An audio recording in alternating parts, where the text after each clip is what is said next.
So Soul Simmers, I wanted to do a quick review of the three kits that came on January 16th of 2025 in The Sims 4.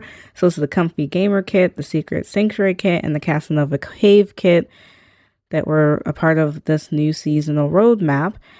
I was disappointed actually between the three kits, and I'll go into a little bit more on each one. But overall, I just felt that there wasn't anything new or inspirational. So starting with the Casanova Cave kit, which was the biggest disappointment, the EA team clearly doesn't know what to do with their male Sims, and we can see that in this kit. Not only for the build buy, but also for the create a Sim. They seem to have a really hard time figuring out how to make casual, everyday, masculine activities and outfits for the Sims. We've had this issue with kits in the past and even regular game packs, expansion packs, and back when we used to have stuff packs, that either it's a Don Lothario style, and you saw that with the clothing that we got in Lovestruck for male Sims and the clothing in the Simstimates kit that we got a couple years back. Everything's either overly sexualized or it's just a formal suit. It's like we can't just get plain everyday wear for men. It's a man cave. They should be casual. Even with the Comfy Gamer kit, it wasn't geared towards masculine Sims either, with a lot of the swatches and palettes being very pastel colors. So it's not clear what the Sims team is doing with their masculine Sims, but the Casanova Cave kit definitely was not the right answer to their problem. Even with the gameplay objects like the supermassive TV and the card table, which were the two gameplay objects in that kit, they weren't unique. We've had TVs in other kits, I mean, not to that size, but we've had that same style, and we've had card tables in other packs. Even this card table, which yes, you can play poker, but it also can play Don't Wake the Llama, which is a children's game. So how does that fit into the theme of man cave?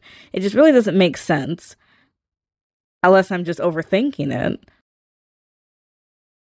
I want to see the Sims team figure out what exactly they're doing with these kits and then kind of stick to the theme and make the theme make sense for even if it's a hybrid kit. Both the Create a Sim and the Build Buy should match the theme that you're selling us. And it didn't do so for the Casanova Cave kit. When it came to the second kit, which was made in collaboration with Little Simsy, this is the Comfy Gamer kit. It came with a stylized room called the Player's Paradise for 11,001 simoleons. And it reminds me of high school years in a way. The vibe, the colors, the pastels, and the corals, and the pinks, and the teals, and the, turquoise. It's very retro. They also reference back a lot of older games like My Sims, Sims 2, Sims 3, Sims Medieval. But it just felt so familiar. Like if you already like the aesthetic of high school years and you just wanted more pieces that kind of match those swatches and collections, and this is perfect for you. You'll enjoy this kit just like you enjoyed the style from high school years. But if you found that style to be overwhelming or just wasn't interesting to you, then this won't really scratch that itch. Even though it's a kit based on gaming, it seems to be very overtly feminine. Like there were very few swatches that were neutral or masculine. A lot of the swatches, like I said, we have the teals and the lavenders and the coral, and it's like, well, yes, that is a style of gameplay, and yes, there are tons of people who want that. I mean, look at the Razor company making a Hello Kitty themed with the ears headphone in real life. So it's like, of course, people want their aesthetics to have more than just black, gray, beige, neutral, boring colors. But I would have appreciated maybe more of those swatches. Everything is so pastel. It seemed like it would only target a college age or a teenage or a child age Sim. And I couldn't see myself using this just in like a Sim that works from home or a Sim that's an entrepreneur or self-employed writer. This doesn't fit that aesthetic. So this really puts me in mind of high school years again. And so if you already like that style, this will work. If you didn't like that style, this doesn't work. Now, this kit is not a hybrid kit. It only comes with build buy objects, which may have been a good thing. Because if it's already going to match the high school aesthetic, I don't need more clothing with that bubblegum popcorn over the top colors that were trendy probably in the 90s, but not even trendy currently. At least with the build buy mode, these are all very trendy. And I do feel that this is the style that people decorate their game rooms in. I would believe that Little Simsy has her office set up this way. I don't know how much sway she has over the assets, but I could believe this. This is very believable. And then the final kit, which I was actually looking forward to until I actually got it, was the Secret Sanctuary kit. So the focal point on this one is both the vanity mirror and the door that looks like a bookcase on one side. That's the only highlight of the kit. A lot of this felt reused. In terms of the build buy, you only got about 9 build buy objects, and none of them felt unique. They all felt very like we've seen this in other packs before. The bookcase, I'm not a builder, so I will set that caveat, but I had a hard time making it work and putting 2 rooms together without it deleting the bookcase door and me having to put it back. But when I got it to function, it did work like a regular door, where you can set it, lock it, baby proof it, block animals from coming through it, lock it to only your household, lock it to only certain Sims. I mean, that part's cool for storytelling purposes if you want to have like a secret room in your Sims house. But outside of storytelling, and if you're into building, I don't know what this would do for you. Creative Sim wise, it's gorgeous. Secret Sanctuary, which is their creative sim is 100% focused on feminine Sims. Beautiful, beautiful jewelry, necklaces, earrings, bracelets, high heels, high heel boots, beautiful dresses, pieces match, swatches are relevant. But the Sims team has never struggled with feminine creative sim. I mean, every pack, even Life and Death, which aesthetically was not a cute pack, when it came to creative sim, they know how to make feminine Sims clothing work.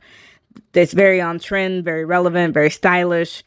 The meshes are high quality. The colors match. The swatches match tops and bottoms. Even if you pick individual pieces, it matches other collections. If you have other packs, it can be used universal. You know, the shorts, the skirts, the shirts, the dresses, gorgeous, beautiful. But I've never had a problem dressing my feminine Sims in the Sims. So, I mean, if you care about this pack because you just like the elegance and the opulence and the uniqueness, I guess, of just over the top, this feels like the land grab family, then sure. But if that's not something you care about, Secret Sanctuary is also kind of a miss. And then I also noticed a lot of things were reused. So starting with the gramophone, we got one that came in the Secret Sanctuary pack, but then we also had one that came in the Casanova Cave kit. And then if you own the Modern Luxe kit, there's a smaller little suitcase style vinyl player. But we've gotten 3 of the same things within a relatively short amount of time. And it's like, how many vinyl record players or gramophone style things do we need? I understand that music is important in The Sims. Sims like to dance. It's a skill for toddlers to learn. You know, there's a whole trait about being a dancing machine, but like, how many? I don't think we need any more musical players at this point, or at least in this style. I was a little frustrated with that. We also had a duplication of the music box. So if you pre-ordered Life and Death, there was a music box called the Mournful Melodies box. But we also got one in the Secret Sanctuary kit with similar swatches. So that was very disappointing. And then finally, the vanity. So the vanity came in the Modern Luxe kit originally. And yes, it is a completely different style of vanity and a little bit bigger in the Modern Luxe kit than the one we have now, but the functionality is the same in terms of gameplay. So again, it's like, what exactly did we gain from these 3 kits that you didn't already have? But all I can think of is a super big screen TV, even though you have other televisions, from the Casanova Cave kit, a bookshelf door from the Secret Sanctuary kit, and then more pastel gamer stuff from the Comfy Gamer kit. I don't know. I could say you could almost skip all 3 of these and be okay, depending on what packs you already own. But let me know in the comments below what you think, or are you buying any of the 3 packs?